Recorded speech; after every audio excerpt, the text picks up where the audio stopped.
The Riverside Country Club's grand ballrooms sparkled with the kind of understated elegance that only decades of catering to old money could achieve. Crystal chandeliers cast warm light over perfectly appointed tables, while oil paintings of distinguished club founders watched over the evening's festivities with quiet approval.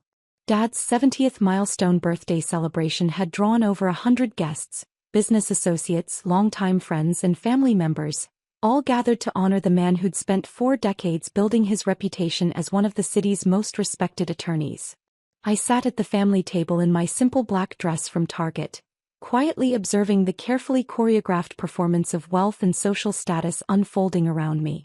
Dad held court in his custom-tailored tuxedo, accepting congratulations and well wishes with the practiced grace of someone accustomed to being the center of attention. Mom glided between tables in her designer gown, ensuring that every guest felt properly welcomed and impressed by the evening's elegance. My brother William commanded attention near the bar, regaling anyone who'd listen with stories from his latest corporate merger, while my sister Catherine sparkled beside her surgeon husband, both of them radiating the confidence that came from never having worried about money. The guest list included judges, business leaders and political figures, exactly the kind of influential crowd that Dad had cultivated throughout his successful legal career. The evening had progressed beautifully through cocktails and dinner, with multiple toasts celebrating Dad's professional achievements and his pillar of the community reputation. But as the wine flowed and conversations became more animated, I found myself becoming the evening's unwilling entertainment. Elizabeth, Mom's voice cut through the dinner conversation as dessert was being served. Why don't you tell everyone about your little job? The entire family table turned their attention to me with barely concealed anticipation. This was Mom's favorite party performance, publicly discussing my career choices as a way to highlight how much more successful everyone else's children had become. I work at the hospital, I said simply, taking a small bite of the elaborate chocolate dessert. She's a janitor, Mom announced to the table with obvious disappointment. 35 years old, law degree from Stanford, and she mops floors at General Hospital. The table made polite sounds of sympathy mixed with barely concealed amusement. Everyone knew families had their disappointments, but few were discussed quite so openly at milestone birthday celebrations. It's actually environmental services coordination, I corrected gently. Same thing, William interjected with brotherly condescension. Cleaning up other people's messes for minimum wage while the rest of us built actual careers. Judge Morrison, Dad's longtime friend, leaned forward with diplomatic interest. Environmental services is important work, Elizabeth. Hospitals couldn't function without proper sanitation.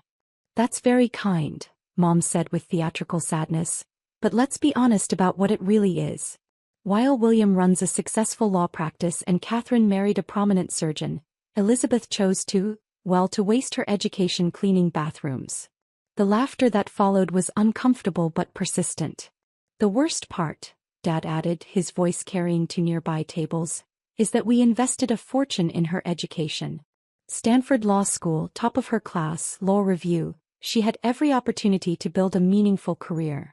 Instead, Catherine said with sisterly concern, she threw it all away to become hospital cleaning staff. It's honestly embarrassing when people ask what our daughter does for a living. I continued eating my dessert while they discussed my various shortcomings with the clinical detachment of people analyzing a particularly disappointing investment.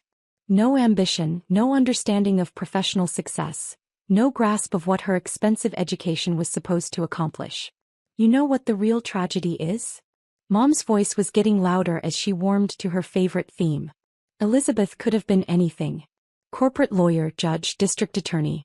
She had the grades, the connections, the family support. But some people just don't have the drive to succeed. Mrs. Patterson, wife of the hospital board chairman, tried to offer diplomatic support. Well, someone has to do those jobs. Not everyone can be a lawyer. But she's not just anyone, Mom replied with obvious frustration.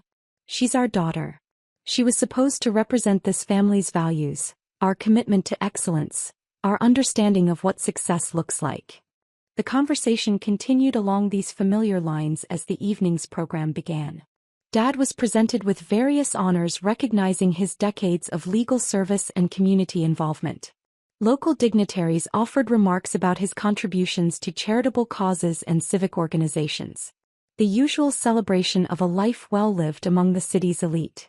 Speaking of community service, the evening's master of ceremonies announced from the podium, "Tonight we have the honor of recognizing some very special philanthropic achievements that connect directly to our guest of honor's family." The room quieted as people turned their attention to the stage. "As many of you know," the speaker continued, "General Hospital has been undergoing a major expansion to serve our growing community's healthcare needs." Polite applause rippled through the ballroom.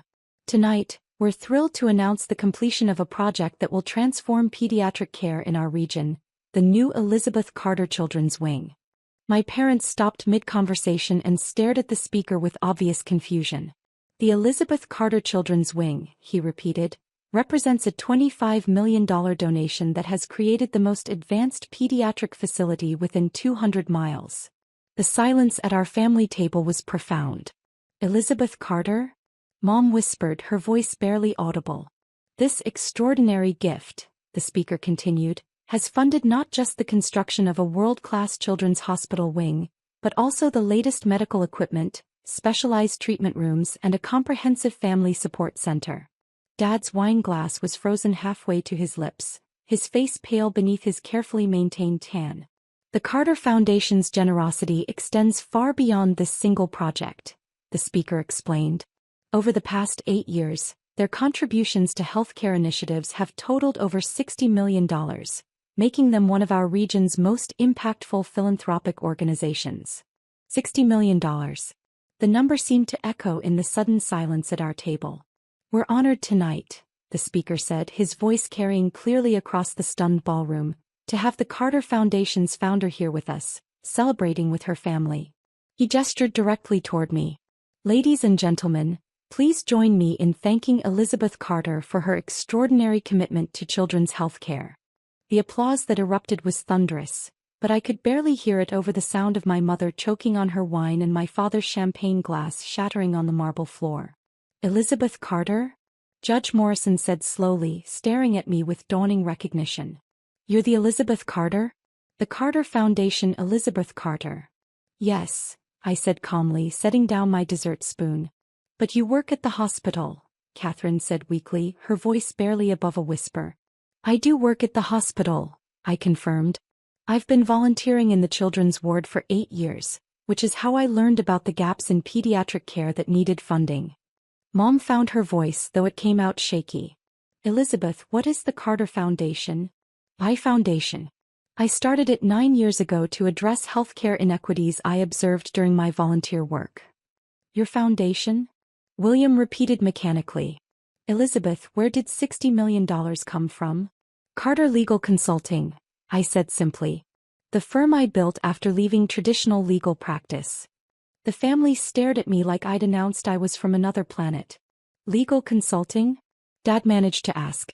"Specialized corporate compliance consulting for healthcare systems." Turns out my combination of legal expertise and hands-on hospital experience created a pretty unique market position. Judge Morrison leaned forward with obvious fascination. "Elizabeth, Carter Legal Consulting, that's your firm? You handle the compliance work for half the hospital systems on the West Coast." "About 60% actually. We've expanded into regulatory consulting for medical device companies and pharmaceutical research compliance." "I know your work," Dr. Patterson, Catherine's husband, said with amazement. "The compliance protocols you developed have become industry standard. Every hospital administrator I know swears by Carter Legal's guidance." Mom was staring at me with a combination of shock and what looked like nausea. "Elizabeth, how big is Carter Legal Consulting?" "Annual revenue is approximately $85 million. After operational costs and taxes, we donate roughly 40% of profits to healthcare-related causes." The number hit the table like a physical blow. $85 million? Catherine whispered. "The healthcare compliance field has grown significantly over the past decade. Hospitals need specialized legal guidance to navigate regulatory requirements, and most traditional law firms don't have the practical healthcare experience to provide effective consulting." Dad finally found his voice, though it came out hoarse. "Elizabeth, you own an $85 million consulting firm?" "I employ 127 people across 12 offices. We're opening 3 new locations next year to serve the Southeast market. Mrs. Patterson leaned across the table with obvious excitement. Elizabeth, the children's wing is incredible. I toured it last week. The Family Support Center, the specialized treatment rooms, the research facilities. It's like something you'd see at Johns Hopkins. That was the goal, I said. Children deserve the same quality of care regardless of their family's economic situation. The research facilities? William asked weakly. We're funding pediatric cancer research, childhood diabetes treatment protocols, and mental health programs for families dealing with long-term illnesses. The wing includes laboratory space for clinical trials. Judge Morrison was shaking his head with amazement. Elizabeth, I sit on the hospital board. Your foundation's impact has been extraordinary. The infant mortality rates, the pediatric cancer survival statistics, you've literally saved hundreds of children's lives. That's the point, I said. Legal consulting is just a means to an end. Healthcare philanthropy is what actually matters. The Master of Ceremonies returned to the microphone, clearly enjoying the evening's dramatic revelations. I'm pleased to announce, he said, that the Carter Foundation has committed to an additional $15 million over the next 3 years to expand mental health services for children and families. More thunderous applause filled the ballroom, but our family table remained silent except for the sound of Mom quietly crying into her napkin. 15 million more? Dad asked, his voice barely audible. The mental health component was always part of the long-term plan, I explained. Childhood illness affects entire families. We need comprehensive support systems. Catherine found her voice, though it came out cracked. Elizabeth, the things we said tonight, about you being an embarrassment. About how embarrassing it would be if the neighbors knew I was your daughter? I finished. I heard every word.